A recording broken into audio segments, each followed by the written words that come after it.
Welcome to the Knowledge for Men show. Your life will never be the same. Your level of success will seldom exceed your level of personal development. I want to die empty of regret. I want to die empty of my best work. We don't understand who we are. Instead, we're living out somebody else's narrative. What one man can do, another man can do. If it's been done, it can be done again. Being yourself and being your truest, most authentic self in every moment. If it scares you or makes you a little afraid, do it. Follow your heart and your gut. The first stage, I think, is finding you, like finding out who I am today. Stuff will not work. You will have things that fail. Success is when you're a happy, fulfilled person. How do you define success? It's your life, and you are the creator of the movie script that is your life story. Knowledge for Men is now doing live men's retreats in San Diego, California. Imagine 3 days of intense personal development training with 10 other like-minded men all pursuing greatness in life, business, and their relationships. You are not alone on this journey. Come to San Diego and experience The Awakening, a real cutthroat program designed to give you the tools you need to go from where you are now to where you want to be. There are only 10 spots and it's filling up quickly, so go to kfmretreat.com to learn more and apply for the program. Again, that's kfmretreat.com. All right, guys, welcome to the show. I'm here with Christine Horner. She's a 2014 Dayton Literary Peace Prize nominated author, a humanitarian author, blogger for the Huffington Post, and co-founder of the What Would Love Do Foundation. She's also the author of Awakening Leadership, Embracing Mindfulness, Your Life's Purpose, and the Leader You Were Born to Be. Christine, I'm happy to have you here on the show. Thank you for having me. I'm really excited. All right. And I'm excited to have you here too. So much experience and a wealth of knowledge you have. So let's dive in with a favorite success quote of yours or some sort of saying that you've lived by. My favorite success quote, actually, I'm a huge fan of Albert Einstein. And my favorite quote of his is, "Imagination is more important than knowledge, for knowledge is limited to all we now know and understand, while imagination embraces the entire world and all there ever will be to know and understand." And that's my favorite quote. I like that. And how does that relate to the book, Awakening Leadership? Imagination allows us to expand our minds outside of culture and conditioning. And the result is this book. And that's simply by sitting in contemplation, pondering things, wondering about things. Why are they the way they are? And how can we change them? What do we need to do? And so all creative endeavor is really tapping into that creative aspect that's inside of you that is unlimited potential. And each one of us contain unlimited potential. Yeah, hence the book Awakening Leadership. I feel like it's about bringing, through imagination, you can tap into that power that you're talking about.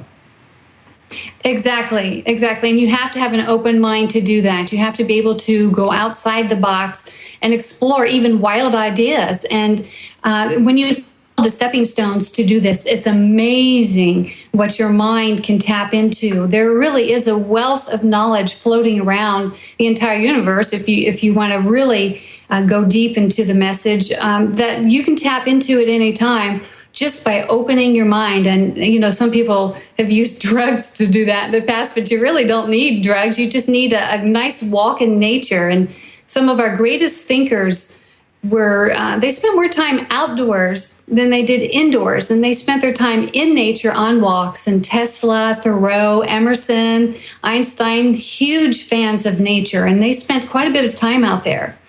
Yeah. I think we're spending too much time on the smartphone. I think smartphones and smart TVs are that's where a lot of the time goes. How did you get into this position that you're in now? Could you share with us a little bit about how you got started with what you do? My quest is the enlightenment, the awakening of human consciousness. And it sort of all happened by accident.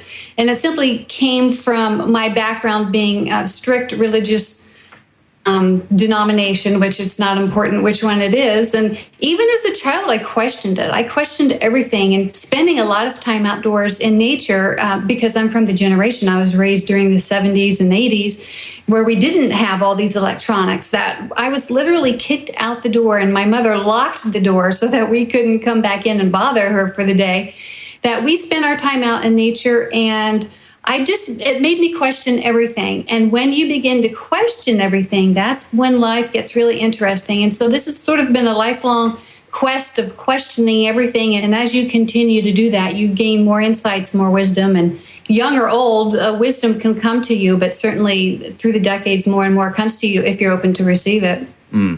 Yeah, you bring up a good point. It's like younger generations didn't have these tools that you're connected to everyone, that you're just the games, the video games, all this stuff, all these TV shows. I think it's creating a society where we are listening more so to the media than ourselves. Like you said, questioning ourselves. You said when we question things, that's when life gets interesting. And yeah, I like that a lot. It really brings this point up. The beautiful thing about the younger generations, Generation X, Y, and Z, well, I'm the X, but Y and Z generations, is that they are questioning everything. They're not being indoctrinated like we were when we were younger. So they are beginning, because of the plethora of information that's available on the internet, which is the beautiful side of technology, is that you have so much information you can tap into and you can discern for yourself. You can gather information and say, that just really doesn't sound right, and you can question it. So there is a wonderful side to technology as well, but it's also wonderful to take breaks from it, just like you said.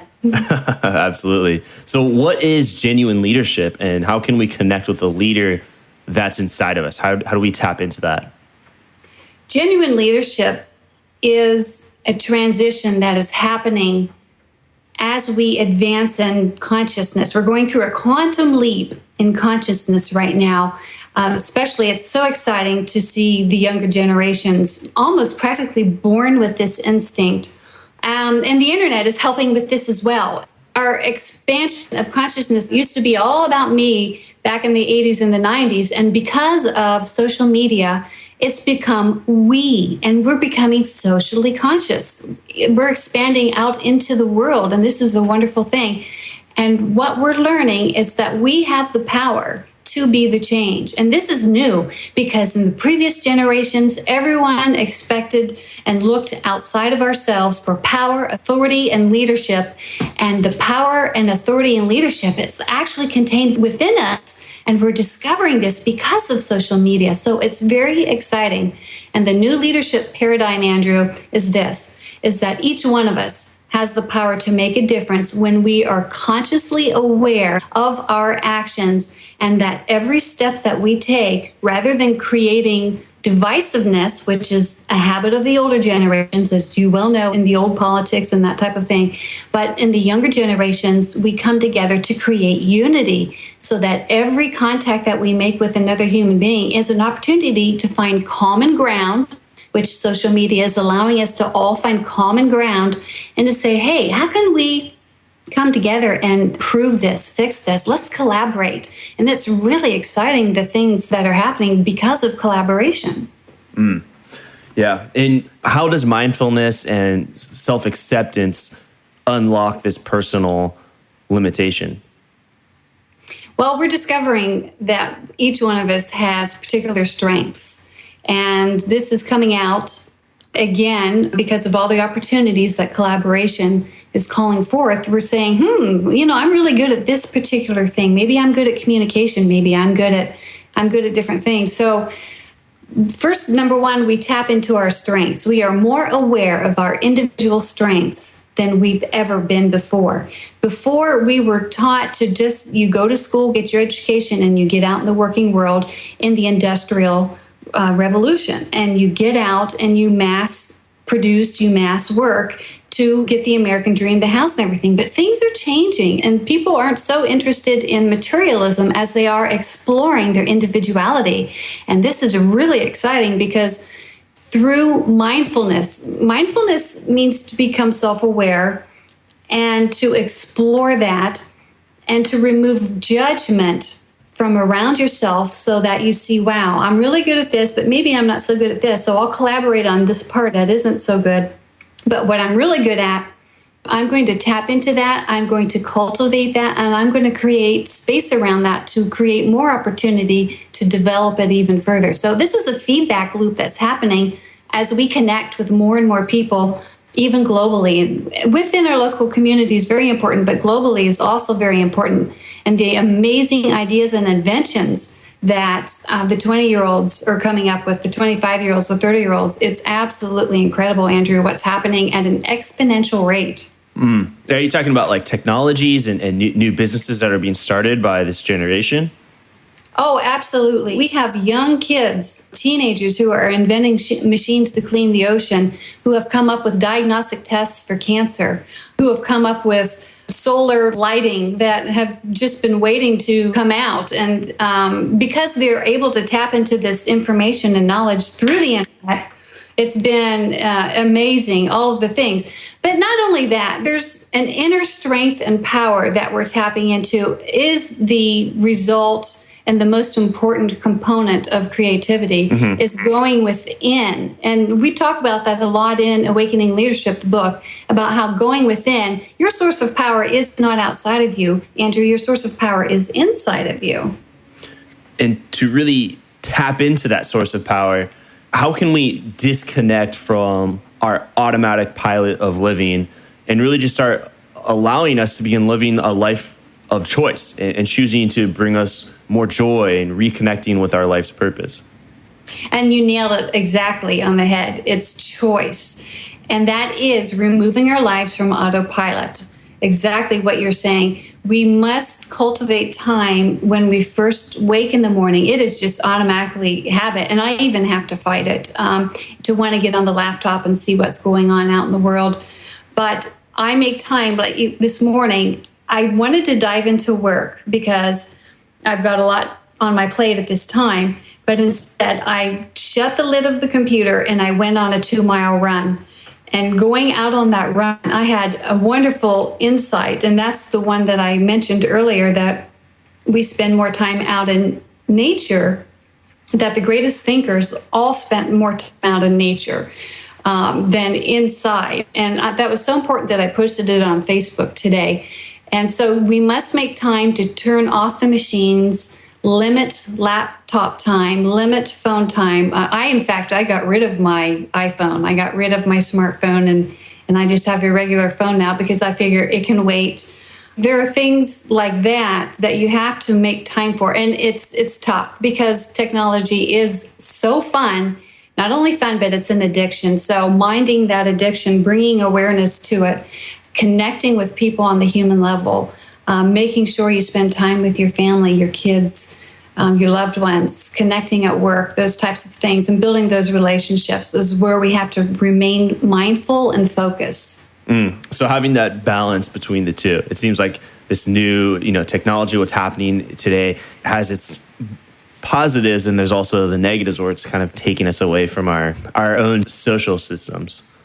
Yes, exactly. Find the balance in between local and non-local, between the inner world and our outer world, which is the yin and the yang of our lives. And keeping that balance is always been tough. But it's almost even a little more tougher now because we have so many more choices. And having even more choices isn't always the best thing for you. I know as when I was growing up, I really didn't have very many choices, and I was extremely happy. And I know the satisfaction level for kids isn't quite the same as it was in my day. From a recent study, I wish I could cite the source, but I don't remember it off the top of my head. The kids are just so inundated with information and technology, and it's real important that we find that balance. Yeah, it's like analysis paralysis. Like the more information we have, the less action we take, the less results that we get.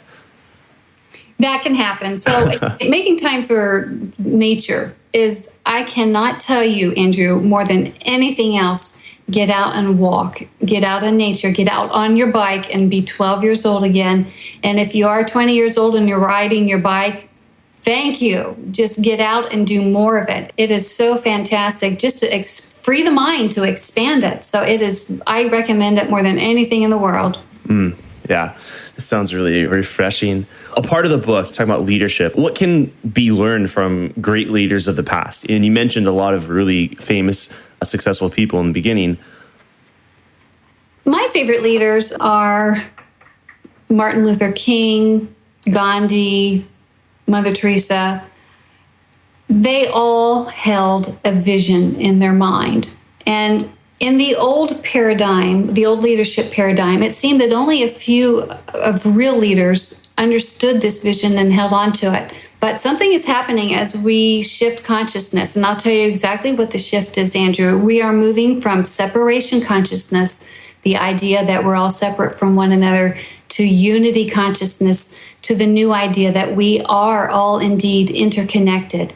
And the great leaders of the past knew this. Martin Luther King knew that we were all interconnected and interdependent, and that we are one. And as such, equality is the natural, inherent outworking of our interdependence.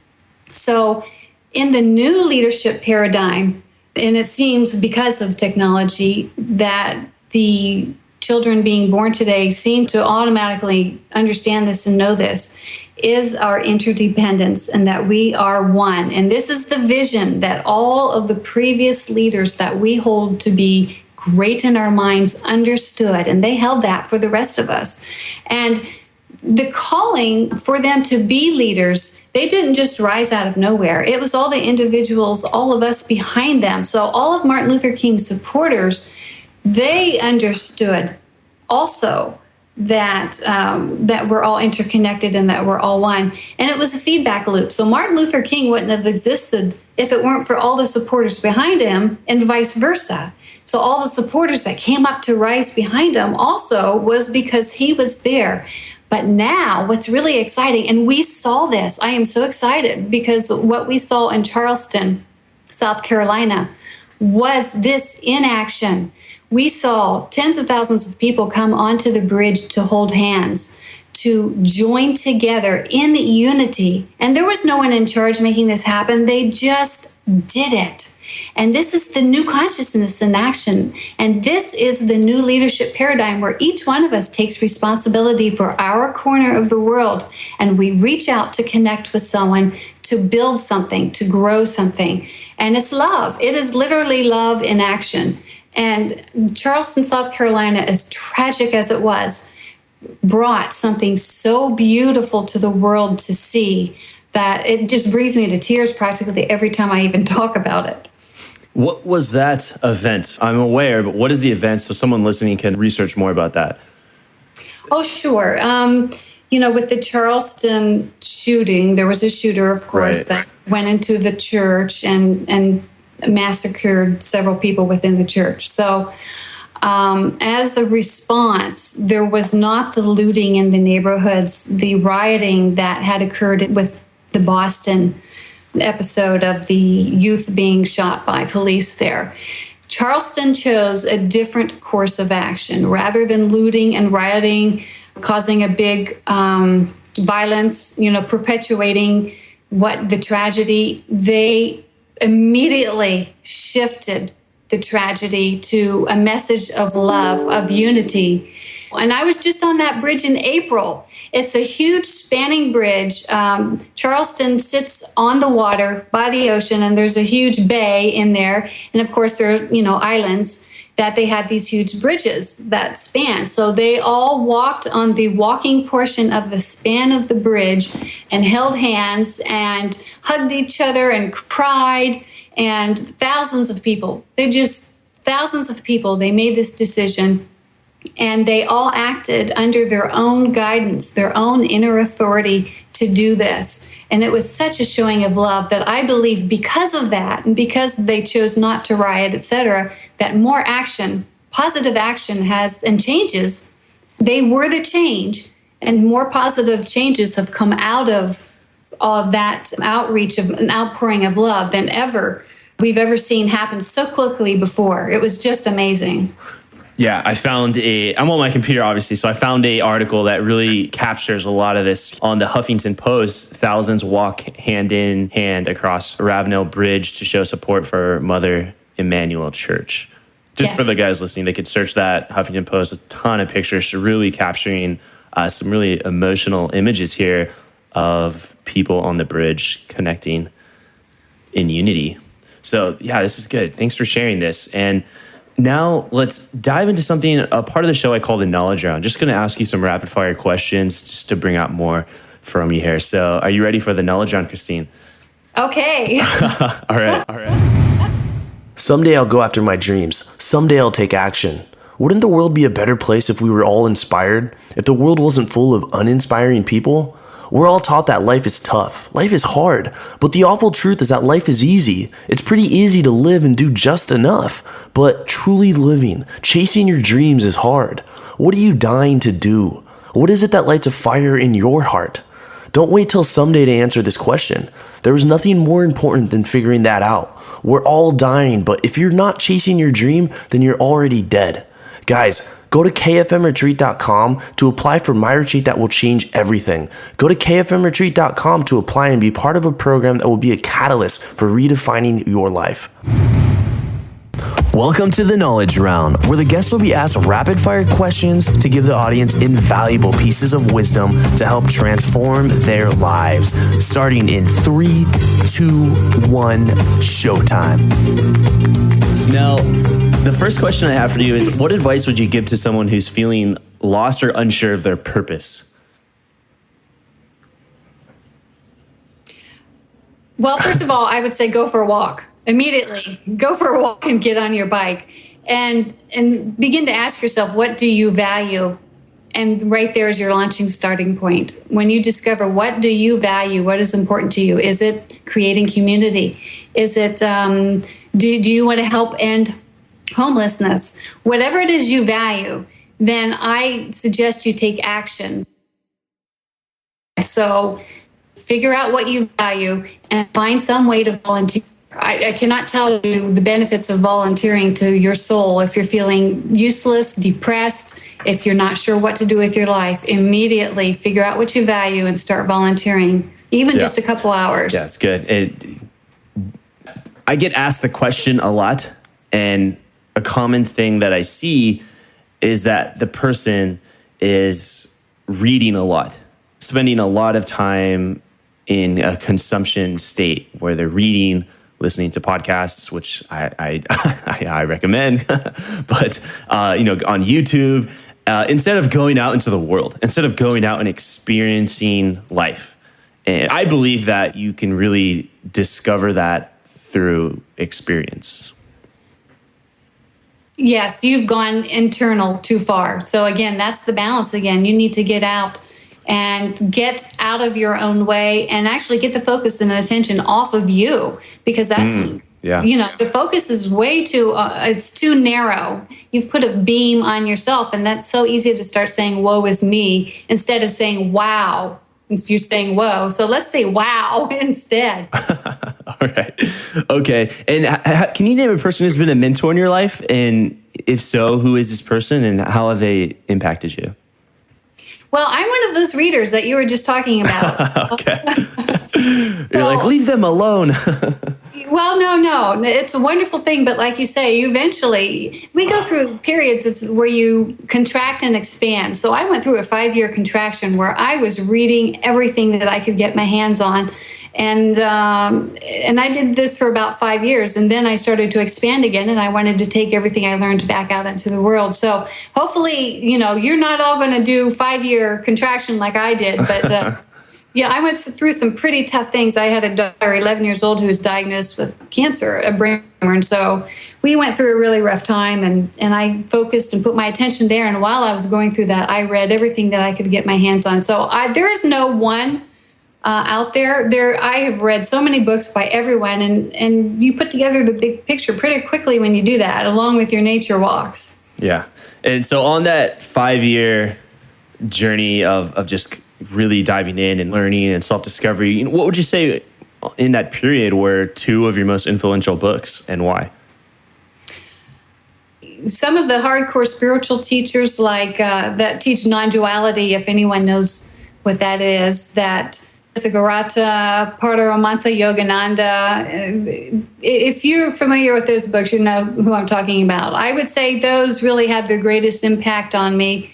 That really got me to the core of the message, that my greatest insight is that God is not an outside intelligence separate from us. God is creation. And that changed everything. That's the switch right there that flips you from separation consciousness to unity consciousness. Some people get it directly. Some people get it by going through the back door. of realizing that we're all one is that God is creation, and that changes everything, and that changes your life. I like that. And what would you say now? Actually, let's go into this. It's a scenario. So imagine you had 60 seconds with your 20-year-old self. What would you tell her to do, and what would you tell her not to do? Oh, my goodness. I don't know if it's something that I would tell everybody. I dove immediately into the working world, and I was in the corporate world at age 20. And, if I were 20, and I have a 19-year-old, so I don't even know that I want to tell him this, because the status quo is we tell kids, go get your college education and get into the work world. Well, I would say quit what you're doing, get your backpack on, and go explore the world. There is no greater education. Then go get your college education, or get it in between or whatever. Just get out there and explore the world. And that's what I would say to my 20-year-old self. And lighten up, girl. Lighten up. Okay, and just curious, you were talking about traveling the world. Where would you go? Everywhere. I would explore Europe, and I have yet to do it. I tell you what, because I went right into the working world, and I got indoctrinated into our culture and conditioning, which was go immediately, get into debt, get the house, get the corporate career, all of that. This is years ago, before I was self-employed. And so, you know what? I got locked into all of that, and you don't have any choice then. So where's the choice in your life? So that's the other beautiful thing now, as people discover their inner genius and they're cultivating it and taking it out into the world, you open up your world to choice. You don't have to work for that corporation. You can create your own. You can create your own inventions. You can write your own ticket. This is something new and exciting, because our youth are writing their own tickets. And I didn't know, because that's what we were taught, when I was 20. And I'm really not that much older than you 20-year-olds out there. I know it sounds like it sometimes, but I would say go explore and keep yourself as free as possible. Get your education. I don't care how you get it. There are many educational ways, levels and ways to get it. Get your education, but go explore and don't tie yourself down. All right. And so now, even if you have to summarize some of your main points, what would you say is your philosophy on life and success? I would summarize by saying my success is the search of knowledge on all levels. There's the material world and the immaterial world. Seek both. Look for the bigger picture. Hold on to the bigger picture. And even when life doesn't seem to be going your way, go with it. Just be excited. Take every challenge that comes up as an opportunity, and don't try to control your life. We've been taught, you can make things happen just by controlling your thoughts. Really, life is flowing under its own power, and you are a part of it, and you do have some say in it. But let life flow, because life knows better than you what's best for you. So be open to that. Don't be rigid in your choices, saying, well, I have to do this or I have to do that. No, you don't. Just be open. That's good. Really refreshing. All right. So that's going to conclude the knowledge round there. And now, Christine, share with us what's exciting you today. Like what's getting you rolling out of bed in the morning? The fact that I am free now. I am totally free as a writer, being self-employed, that I get to collaborate with people like you, Andrew. And I was looking at your site and the wonderful support that you're offering. And this gets me excited. For everyone out there listening to this podcast, you have an opportunity to collaborate and to create and to get out into the world. And what is it that you love doing? And seek other people who also do that and begin to collaborate. This opens everything up to you, all possibility. Even if you are in that 9-to-5 job, I'm not saying quit it. Keep it, and in the evenings and in the early morning, begin to put together partnerships, collaborate with ideas for new products, services, for writing, for there's something that you've experienced, an aspect of life that no one else has. You have something to share. Start sharing what you know, because there is no one like you at all. So if you're feeling sad and depressed and just not sure what to do with your life, start with what you love and start doing more of it. If you love bike riding, find everything out that you can about bike riding and how to bike ride around the world and become an expert. Yeah. You said like, oh, I'm excited to be free. I have what I was searching for. What was that first step that you took to get that freedom? Because you came from the corporate world. So how did you make that transition? It must have been very challenging. You must have had a good salary in the corporate world, and just to quit, or what did that look like for you? Well, I don't recommend my path. I actually, yeah, I can heartily tell you, don't do as I did. But again, the universe orchestrated it. I wanted it, and the universe orchestrated it. I said, put me on the fast track, universe, and the universe did. And I'm telling you, if you want to not be put on the fast track, then don't put in that request, because what ended up happening, Andrew, is I lost everything.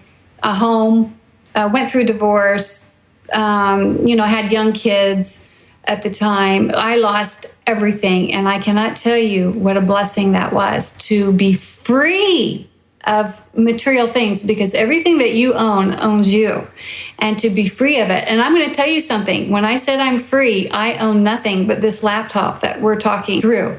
I own nothing. I have a private foundation that when anything does come in, that it immediately becomes, part of the private foundation, so that it can be turned into public good.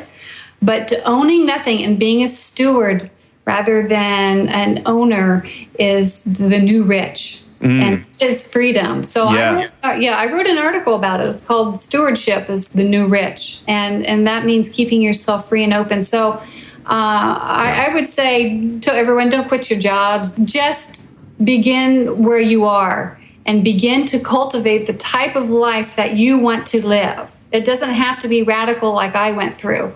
But, if you want to, you can. So what I'm getting is a shift from a consumption state of mind to more of a production state of mind. So like where you're producing the value that you provide to the world, whatever that may be. Yes, rather than serving the self, which is another thing that our culture and conditioning here in the West has taught us, we serve the greater good. And that's not sacrificing the self. People get scared when you say something like that, because, that means I have to give up this and that. And no, absolutely not. There is no greater reward than serving the greater good. And there's something that you are really good at and an expert at, or you can become an expert at. And you could be an artist, you could be a songwriter, you could be an amazing skier or skateboarder. Share it with the world. Make it who you are. Make it part of your mission to share it and outreach to the world, where you can involve people who are lost, who don't know what to do with their lives. And when you show how good you are at what you're doing and spread that around, you're going to really increase the happiness factor for yourself and everyone else around you. I like this. This was like a bonus little piece we were supposed to end a while ago, but this has been good. This is a huge mindset shift that even I've begun to adopt as I left the corporate world and started doing this whole blogging, podcasting thing, which really I never started this to make money. I was just doing it to record my experiences for myself. When I first started, I was like, people are reading this. People are going to my website. And that's how this started. And it was that shift from consumption to production. And I really think that's a powerful, that it could be, you said you wrote a blog post. It's almost like you're another book. It's a big topic. Oh, it is. It's fantastic. And I am so thrilled that you have done exactly what I talk about in the book, and you have become the shift, and you are being the change by doing that. So I'm so thrilled for you, and I'm thrilled for everyone listening to this who is ready to make that change. Thank you, Christine. And how can my audience follow up with you in the future? They can go to my website at ChristineHorner, HORNER.com. Of course, I'm on Facebook as well. All of my books are available on all the major retailers. You can find me anywhere. So just look for Christine Horner. Now, there's a Dr. Christine Horner. She's another Christine Horner who is a brilliant lady, but I am the author, Christine Horner, CHR, and the last name Horner, HORNER.com. All right. Thank you so much for sharing your story and lessons and being vulnerable here on my show. Christine, it's been a pleasure. Thank you so much, Andrew. Take care. Thank you for listening to the Knowledge for Men podcast. Hundreds of interviews and 1 million downloads later, we're continuing to build an international movement, and we've just started. So if you enjoyed this episode, go ahead and leave a review in iTunes. It really helps to grow the podcast. Guys, 2015 is the official year of living with purpose, where every day you do only the things that matter to you. You wake up, live with purpose, and take massive action towards the life you want. Check out kfmfree.com to get 3 tools I've created to help you crush life. Again, that's kfmfree.com. This is your host, Andrew Fairby, and I'll see you in the next episode.